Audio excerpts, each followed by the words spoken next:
अब कैसे कह दे कि झुक जा। लखनलाल जी भी विचार में पड़ गए कि क्या करना चाहिए। लोचन जल रहे लोचन कोना, जैसे परम कृपन कर सोना धन गड़ा हुआ रह जाता है, उसी प्रकार से माता जी के आंसू आंख में ही सूख गए। लखनलाल जी ने विचार किया कुछ भी करना पड़ेगा।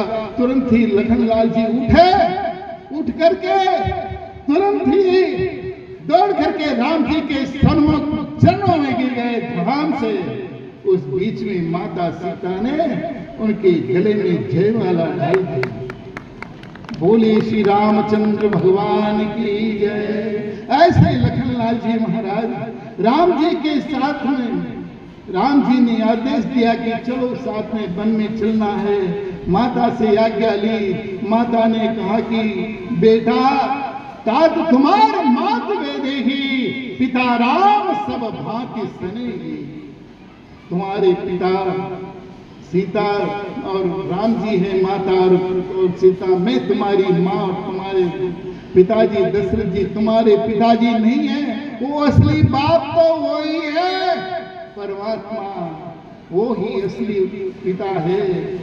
तात तुम्हार मात वेदेही, पिता राम सब भांति सनेही। राम जी सज्जनों उनके साथ में चले झुकना, और अब फिर कह दे कि झुक जाओ तो पोजीशन का पंचनामा बन जाए। अब कैसे कह दे कि झुक जा। लखनलाल जी भी विचार में पड़ गए कि क्या करना चाहिए। लोचन जल रहे लोचन कोना, जैसे परम कृपन कर सोना धन गड़ा हुआ रह जाता है, उसी प्रकार से माता जी के आंसू आंख में ही सूख गए। लखनलाल जी ने विचार किया कुछ भी करना पड़ेगा। तुरंत ही लखनलाल जी उठ करके तुरंत ही दौड़ करके राम जी के सन्मुख चरणों में गिर गए ध्यान से। उस बीच में माता सीता ने उनके गले में जयमाला डाल दी।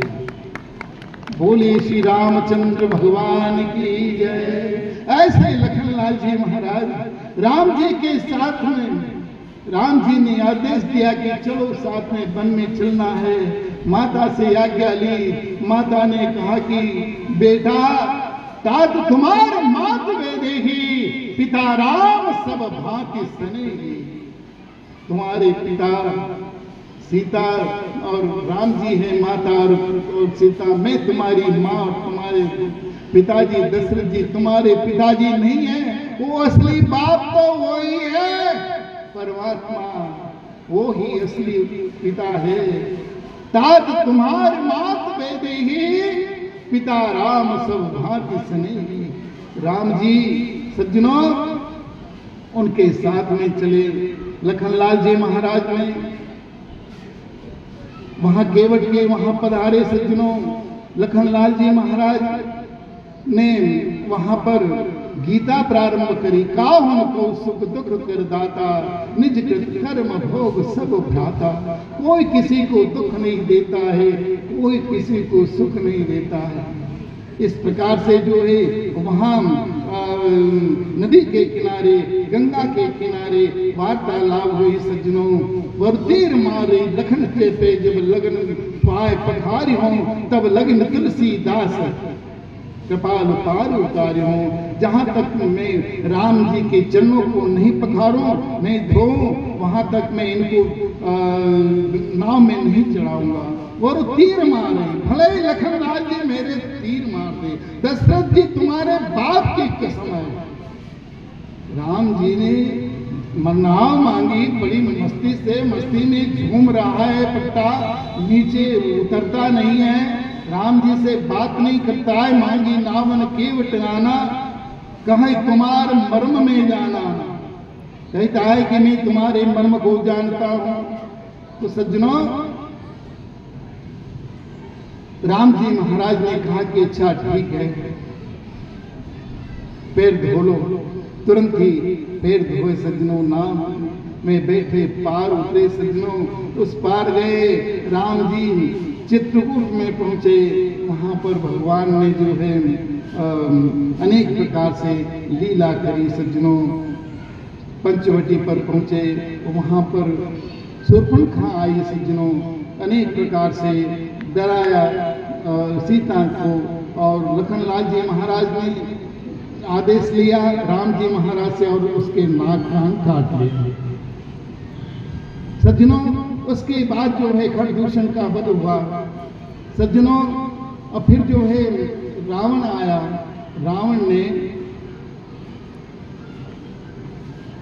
मारीच को भगाया और बाण लेकर के राम जी महाराज पीछे पीछे जाने लगे। आवाज लगाई, हा लक्ष्मण। लक्ष्मण का प्रथम नाम लिया। सीता ने कहा कि भैया तुम्हारे भाई मुसीबत में हैं, जल्दी पधारो, जल्दी जाओ, दौड़ करके जाओ। माँ, उनको राम जी महाराज को सपने में भी खेद नहीं होता है, दुख हो नहीं सकता है। सीता जी ने अनेक वचन कहे सज्जनों, अनेक प्रकार से दुर्वचन कहे। लखनलाल जी महाराज को जाना पड़ा सज्जनों। गए तुरंत रावण इधर से जो है माँ सीता का हरण किया उसने, और राम जी महाराज के पास में लखनलाल जी गए कि लक्ष्मण तेने ये क्या किया? मैंने आदेश दिया था कि तू कुटिया को छोड़ करके मत आना, और यहाँ क्यों आ गया, कैसे आ गया? मेरी कोई गलती नहीं है महाराज, मेरी कोई गलती नहीं है। लखनलाल जी महाराज और राम जी महाराज कुटिया पर आए। कुटिया पर सीता तो थी नहीं सज्जनों। हे खगमृग, हे मधुकर श्रेणी, तुम देखी सीता मृग नयनी, तुम मृग नयनी सीता को तुमने देखा है क्या? हे खगमृग, हे मधुकर श्रेणी, तुमने सीता देखी है क्या? तुम आनंद करो मृग जाए, कंचन मृग खोजन ये आए। राम जी मन में विचार कर रहे, वो तो बोल नहीं रहे हैं, लेकिन कोई दुखी होता है ना सज्जनों, तो ये सोचता है कि ये हमारी हंसी कर रहे हैं।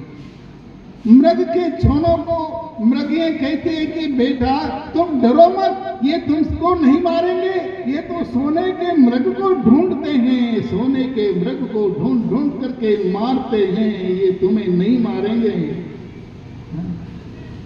और पत्नी अपनी हस्तनियों को साथ में लेकर के घूमती है और कहती है कि ये मुझे देख करके हंस रहे हैं, मेरी हंसी उड़ा रहे हैं। सज्जनों, इस प्रकार से नाना प्रकार से राम जी महाराज वार्तालाप करते हुए सुग्रीव के पास में पहुंचे। वहां सुग्रीव ने वस्त्र आभूषण दिए, मांगा राम तुरत ते दीना, पट उर लाए सोच अति कीना। पट यानी हृदय से लगा करके विचार करने लगे, लक्ष्मण तुम क्या इनको पहचानते हो? लक्ष्मण ने कहा कि प्रभु नहीं, मैं नहीं पहचान सकता हूं कि सेवक जो पद पंकज का वो केवल पायल ही प्रभु जाने। मैं सेवक पद पंकज का हूं, अगर पैर के पाय जो होते तो मैं पहचान लेता। ऊपर आंख उठी न कभी, वह कंकण कुंडल क्या पहचाने, मैं नहीं पहचान सका हूं। राम जी इस प्रकार से लखनलाल जी से वार्तालाप करते हुए हमारे हनुमान जी महाराज लंका में पहुंचे। तो तुरंत क्या होता है, लंका में पहुंचते हैं और माता से जो है कहते हैं, हे माँ, राम जी महाराज आपके विषय में बहुत ही दुखी हैं, बहुत दुख उठा रहे हैं। राम जी महाराज आपके वियोग में महान दुखी हैं। सीता जी कहती है कि बेटा हनुमान, लक्ष्मण ने कभी मेरा नाम लिया कि नहीं लिया? नहीं, लक्ष्मण ने कुछ भी नहीं कहा, नहीं कहा। राम जी महाराज का याद करके हमारी मां सीता जगजननी कहती है कि बेटा हनुमान, मैंने कटु वचन कहे लखनलाल को, बहुत अनुचित कहा, लेकिन लखनलाल मेरे सामने एक शब्द भी नहीं बोले। लक्ष्मण ने